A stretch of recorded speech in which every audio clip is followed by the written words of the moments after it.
UK Prime Minister Keir Starmer is in hot water after welcoming the arrival of a man who spent more than a decade as a political prisoner in Egypt.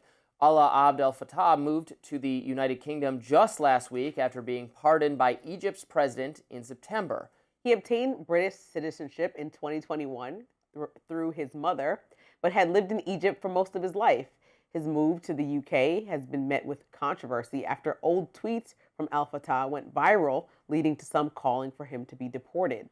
On Friday, Prime Minister Starmer wrote on X, "I'm delighted that Alaa Abd El-Fattah is back in the UK and has been reunited with his loved ones who must be feeling profound relief. I want to pay tribute to Alaa's family and to all those that have worked and campaigned for this moment. Alaa's case has been a top priority for my government since we came to office. I'm grateful to President Sisi for his decision to grant the pardon." Now, El-Fattah was arrested several times when he lived in Egypt, and he had spent the better part of the last 12 years in prison.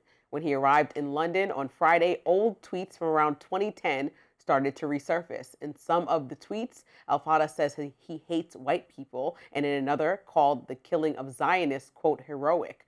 On Monday, he apologized for his remarks, but suggested that some were taken out of context. His statement says in part, quote, "Looking at the tweets now, the ones that were not completely twisted out of their meaning, I do understand how shocking and hurtful they are. And for that, I unequivocally apologize. I particularly regret some that were written as part of an online insult battles with the total disregard for how they read to other people. I should have known better." Many in the UK, including lawmakers, now calling for El-Fattah to be deported because of these tweets. Much of the outrage is also directed at Starmer for welcoming his arrival. The UK government has condemned the old tweets, says they were not aware of them until after he arrived in the country. That seems ridiculous to me, but Nigel Farage, leader of the UK's Reform Party, wrote a letter expressing his concern to the country's Home Secretary.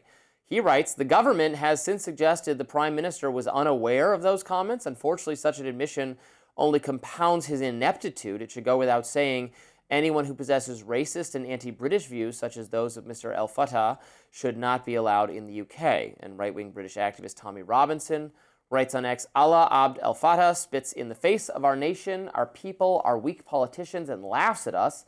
So we should, because our weakness is pathetic. It deserves to be mocked. We are governed by spineless imbeciles." So it should be clear that these tweets are not just hateful or mean or rude. They are violent. He calls for violence against Zionists. We all know that means Jews. Violence against the police. Violence against our rulers. Hatred of white people. Hate. This is radical extremism. Now, I'm for free speech, although threatening people with violence is not free speech. But Britain takes a different path. Britain is very serious about cracking down on hate speech and extremist speech. So it just seems weird to me that they would bend over backward to pull this man into a country where the things he's saying, correct me if I'm wrong, are perhaps illegal under British law, and they're bending over backwards to bring him back, and they're celebrating him, and they're talking about how great it is that he's going to be reunited with his family like it's Gandhi or something. It just tonally doesn't make sense to say, oh, we didn't know about his tweets. Well, people have been calling attention to them for years. So that does not make, you'd have to be totally moronic and incompetent to not know that. I don't believe they didn't know that. I think they're saying they didn't know because now they're in trouble. So look, maybe it's the case, to be perfectly honest, that he's a British citizen, and so they should try to get him back, even if he's reprehensible, and that's just the right thing to do. I don't know why they need to celebrate it and pat themselves on the back and say, oh, it's so wonderful, like he's some great humanitarian, he's a pro-democracy activist. No, he hates white people, he hates Jews, he hates the police, he wants violence on all these groups.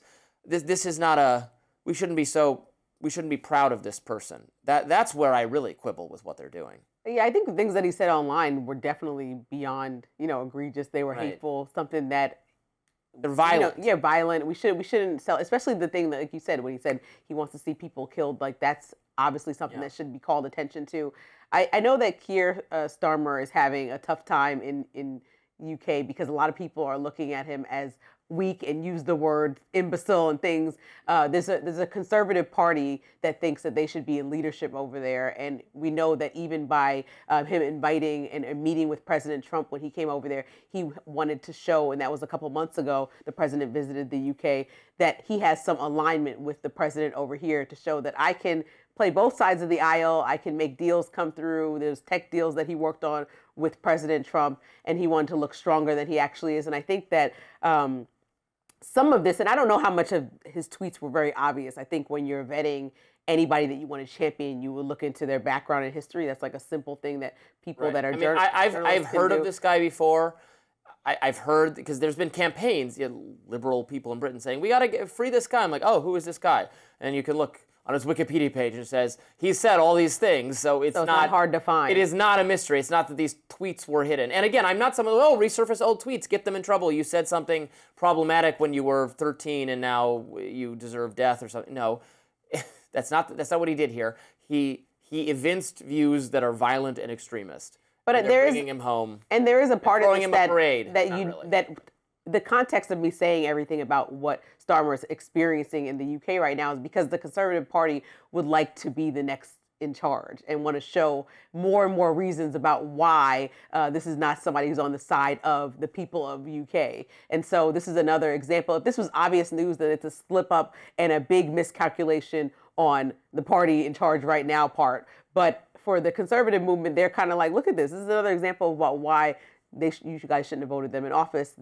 We're telling you, because all you see is these voices stepping up saying, why did we bring this guy home? And like you said, there may be some diplomatic process that it's the right thing to do. If somebody's a political prisoner, you bring them home. But at the same time, when they're espousing hate speech, to celebrate it and for it to be available on things like Wikipedia, like you're saying, seems very silly. I mean, like, we worked to get, what was it, Bo Bergdahl, I think was his name. That was the U.S. service member who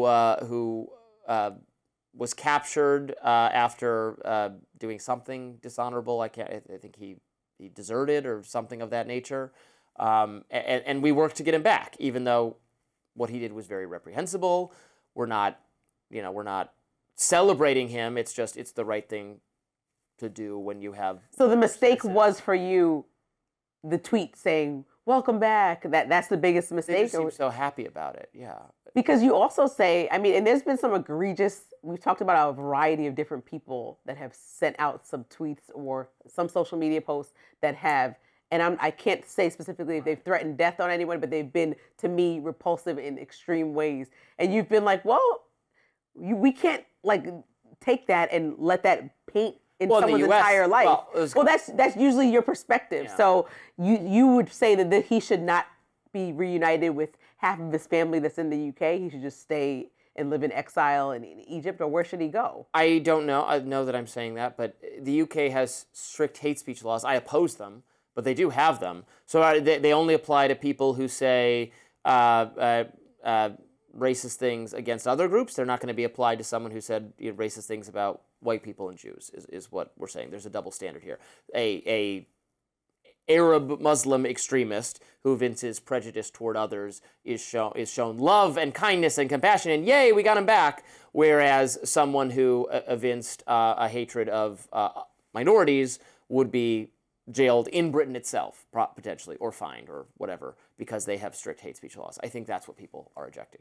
Yeah, and leadership's going to have to respond to this. You can say whatever you want because we have the First Amendment. Yeah. Now, if you're not a citizen, that doesn't apply to you. If you're trying to get into the country, we can reject you. If you are the citizen of a country, then you should generally be able to return to your country of origin if you're not violating the law. Now, he might be violating the law according to Britain because they have strict hate speech laws. Yeah. It's just it just seems confused to me. And their excuse is they didn't know that he had said extremist things, which makes no sense because it was well publicized and well known. Yeah. So it seems like easy to find. So I don't know.